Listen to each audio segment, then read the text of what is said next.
Good evening, sir. My name is Manju Singh. I would like to ask you one question. First of all, that I would like to tell you something. And I have seen your videos, that is Hinduism similarities with Islam.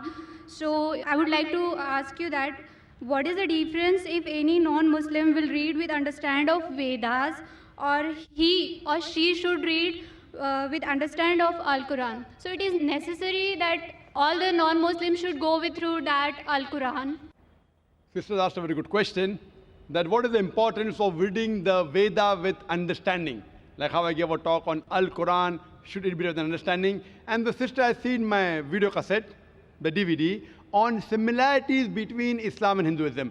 And sister, towards the end of my talk, I told and I requested the government of India, I said that you should teach Sanskrit as a language.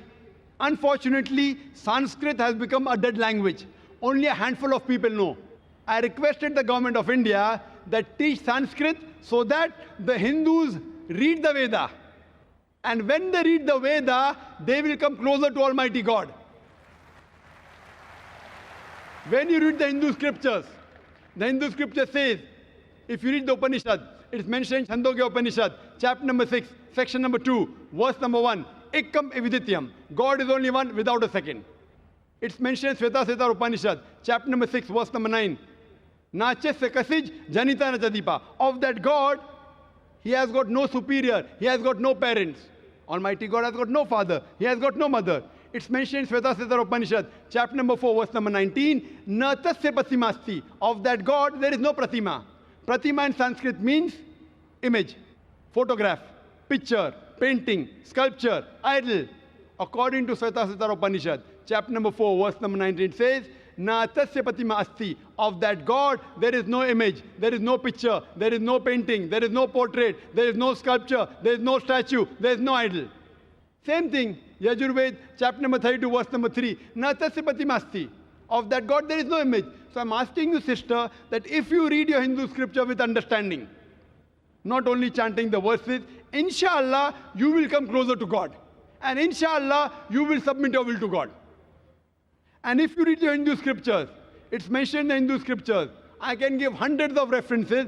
It talks about the coming of the last and final messenger, Prophet Muhammad, peace be upon him. If you read the Bhavishya Purana, Parva 3, Khanda 3, Adhyay 3, Shlokas 5 to 8, it speaks about Muhammad Sallallahu Alaihi Wasallam. It's mentioned in Bhavishya Purana, Parva 3, Khanda 3, Adhyay 3, Shlokas 10 to 27, about the coming of Muhammad Sallallahu Alaihi Wasallam. It's mentioned in Atharva Ved, in Kuntap Sukta, in book number 20, hymn number 127, verse number 1 to 14. He's prophesied in Atharva Ved, book number 20, hymn number 21, verse number 6.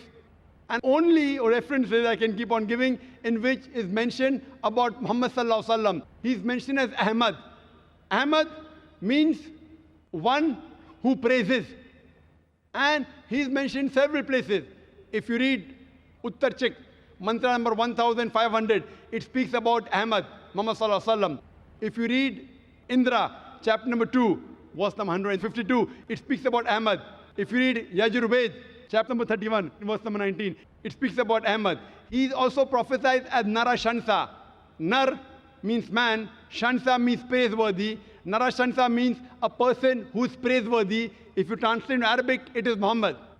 So Muhammad Sallallahu Alaihi Wasallam is mentioned by name as Nara Shansa in several places. In Rigved, book number 1, hymn number 13, verse number 3. In Rigved, book number 1, hymn number 18, verse number 9. In Rigved, book number 2, hymn number 3, verse number 2. In Rigved, book number 7, hymn number 2, verse number 2. In Yajurved, chapter number 20, verse number 37. Yajurved, chapter number 20, verse number 57. Yajurved, chapter number 21, verse number 31. Yajurved, chapter number 28, verse number 19. I can go on quoting only references from the Hindu scriptures about the coming of Muhammad Sallallahu Alaihi Wasallam.